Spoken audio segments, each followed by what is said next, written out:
barnaamijka afuri walaalka ay qabtiin sanadkii labaad dhalinyaro joogta magaalada Buuhoodle ayaa dhammaan ummadda islaamka meel kasta kala joogta waxay ugu baaqayeen inay ka soo qayb qaataan barnaamijka afuri walaalka. ugu horreyn halka waxaa ka hadlay Sheekh Cabdicasiis Yuusuf Xasan oo kamid ah culimada magaalada Buuhoodle isagoona sheegay fadliga ay leedahay bisha Ramadaan iyo in la afuriyo qof sooman. waa kan isagoo ka hadlay laweyne idankii waxay nagu soo wajahan bishii barakaysnayd Ramadaan ee Allah subhanahu wa ta'ala quraankiisa ku lahaa وشهر رمضان الذي أنزل فيه القرآن هدى للناس وبينات من الهدى والفرقان. الله سبحانه وتعالى وكلها القرآن كسكم فمن شهد منكم الشهر فليصم بشا بركات كده يا خير كله وكجرو هبين كليلة القدر أعماش الله سمايو مسلمين تا لولا بجباريو أي نقص وجهن waxayna wajahan oo laba qodob aynu ku oranaynaa barnaamijka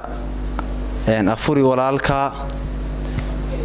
oo dhalinyarada isxilqaantay ay wado oo sanadkii labaad yahay ayaa aynu rabnaa in aynu bulshooyinta muslimiinta dhamaantood iyo kuwa Soomaaliyeed iyo kuwa gobolka Calimeed iyo magaalada Buuhoodlaba in barnaamijka lagala qayb qaato arrinka khayriga ahi cid u kacda hadaan lagu garab istaaginin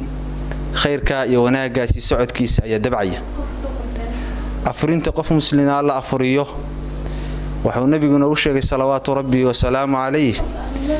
in uu la mid yahay qofka qof afuriya inuu leeyahay ajarka qofka sooman oo kale iyadoo aanan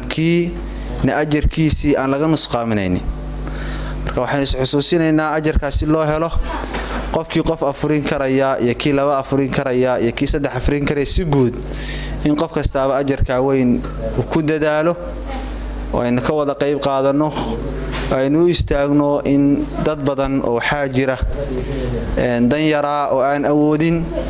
oo laga yaabo isagoo aanan suxuurta ama ku yartay inuu soomay oo afuradiina meel isagoo ku ogeyn hadana isida ajarkaas ay isdhaafin soonka isdhaafinin marka insha Allah ta'ala dhamaanteenu ka qayb qaadanay barnaamijka afuri walaalka oo qofkii mid afurin kara iyo kii laba afurin kara iyo kii saddex afurin karaaba in barnaamijka dhalinyarada lagala qayb qaato oo la dhinac istaago insha Allah ta'ala isku boorinaynaa dhamaanteen muslimiinta meel kasta ay joogto waxaan ugu taaniyeynaa munaasabadan inagu soo foodalay bisha Ramadaan ilaahayna subhanahu wa ta'ala waxaan ka baryaynaa inuu nabadgeliyo iyo caafimaad inagu gaarsiiyo barnaamijkan afuri walaalka waa sanadkii labaad oo aanu ka qabanno magaalada Buuhoodle insha Allah ta'ala dadka aan afurka awoodin waxaan ku afursiin jirnay 3 goobood oo meel ay tahay fagaaraha magaalada Buuhoodle meel maqaaxi ah labada goobood ee kale ay yihiin laba masaajid oo kamid ah magaalada Buuhoodle dadka aan ku afursiin jirnay 3 goobood tiro walba waxay ahayd mid konton oo 150 qof u dhiganta waxaan jecelahay inaan inta ka sii laabno ummadda islaamkaana meel kasta ay joogto waxaan jecelahay barnaamijka inay nagu taageerto oo nagu dhiirigeliso nabiga kaleey salaatu wasalaam bishan wuxuu inoo tilmaamay inay tahay shahrul juud bishii wax bixinta marka ummadda islaamka waxaan leenahay barnaamijka ka soo qayb qaata bishana waa bishii naxariista waa bishii dambi dhaafka waa bishii Ilaahay subhanahu wa ta'ala ummadiisa qayb kamid ah cadaabka ka xoreynayay Najaam Maxamuud Salaad telefishinka caalamiga CBA magaalada Buuhoodle.